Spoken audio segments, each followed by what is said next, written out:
Morning, Kevin here. I'm out on a little exploration, I suppose we'd call it today. But I'm starting off by this memorial, which is the memorial to the World War One and World War Two. But this is heading out towards a private house, which is just behind me.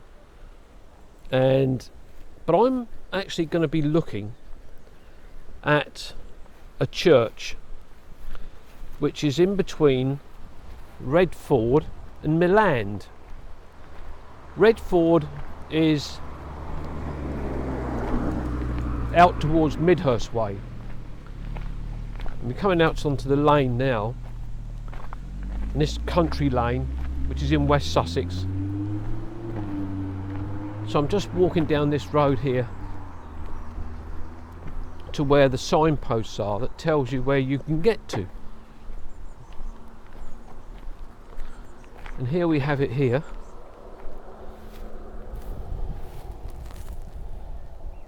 Woolbeeding, Milland and Redford, Petersfield and Milland, Fernhurst and Liphook that way.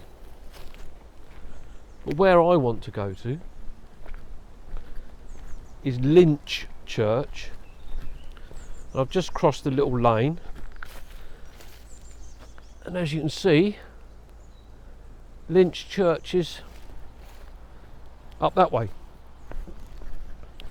So I'm going to start wandering up this way. It's quite a breezy day today with sunshine, as you can see now, but quite cloudy at times. I don't think they're forecasting any rain, so just have to keep our fingers crossed on that.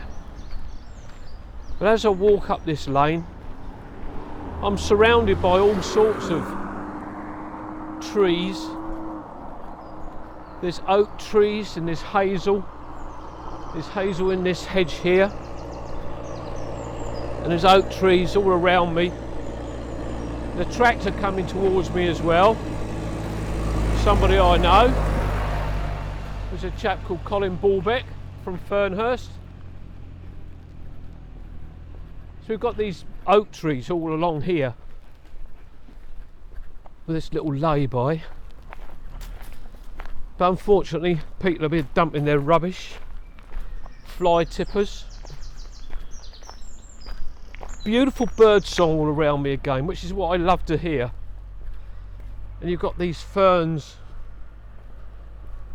here, or bracken.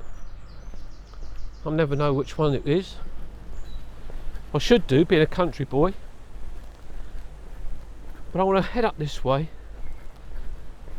And actually, let me just cross the road here. And we've got honeysuckle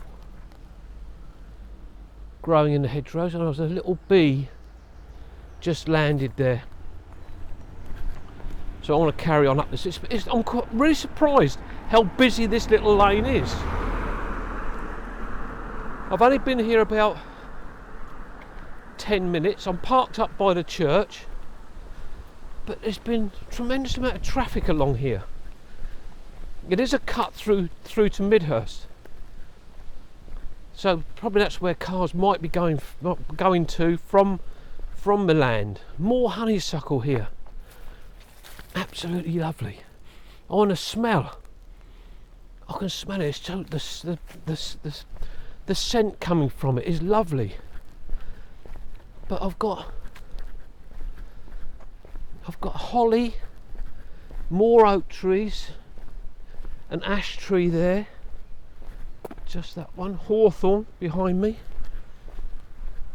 But as I walked down here just now, I noticed there was some dog roses in the hedgerow, which was lovely to see. More honeysuckle. You see quite a lot of honeysuckle in the woods, growing up the trees, and it's where birds go in. You know, they go on, they're perhaps feeding, and they pick up the stuff from, or the bees as well, and they drop it on the ground and it starts growing.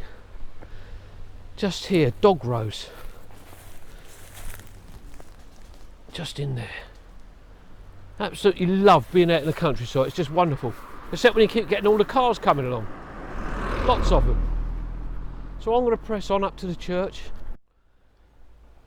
Well, I'm outside the parish church, St Luke's of Linch with Iping Marsh, which you can see there. So I'm now going to go into the churchyard through these lovely new oak gates that have been installed,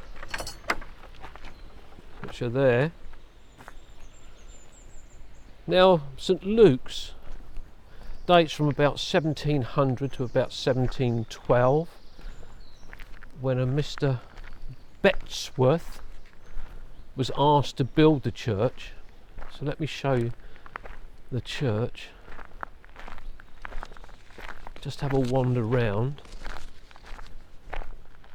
so you can see what it's like. There's a lovely door there with some rather lovely ironwork on it. And as you can see, it's a tiled roof with leaded light windows with stonework, and you've got the bell tower up there with wooden shingles and a lovely weather vane up there. The porch was built in 1886, but in here on the lintel above the doorway, I don't know whether you can make this out, there's some writing on there and I'm trying to read it.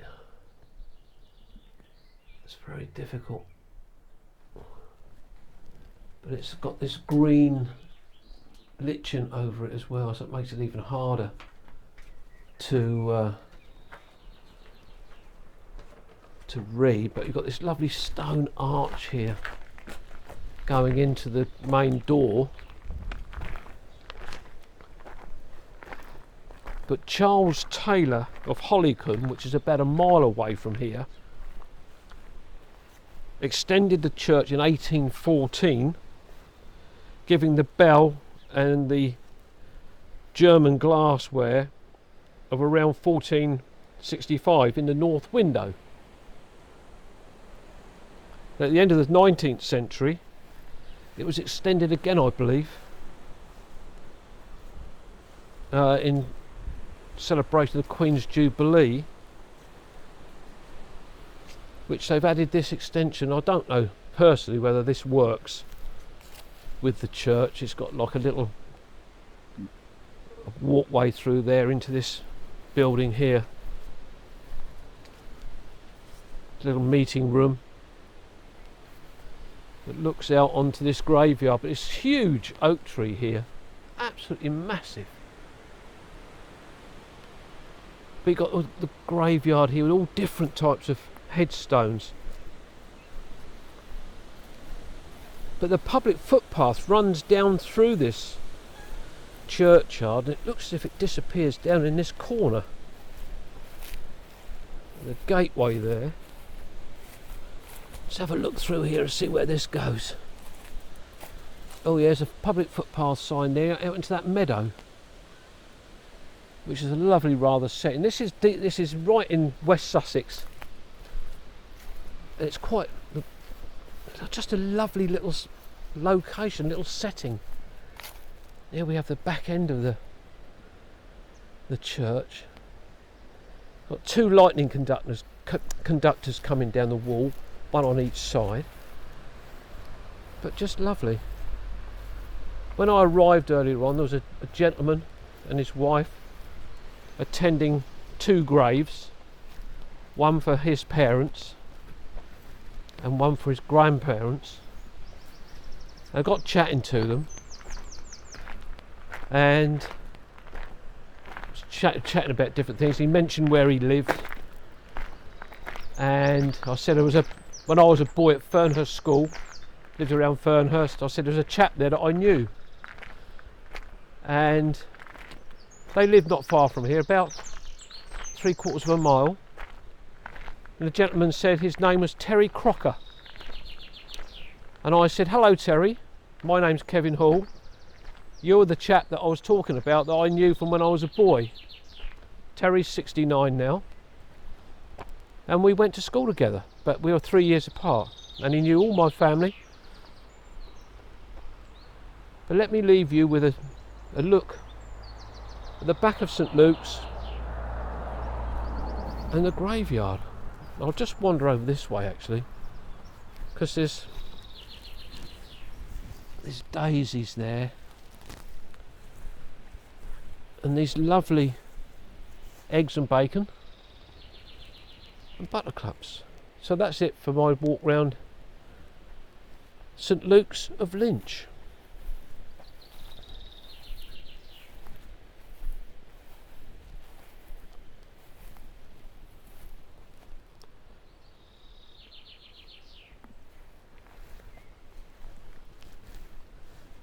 So this is Kevin saying goodbye, and I'll see you on the next one. Bye bye. Bye.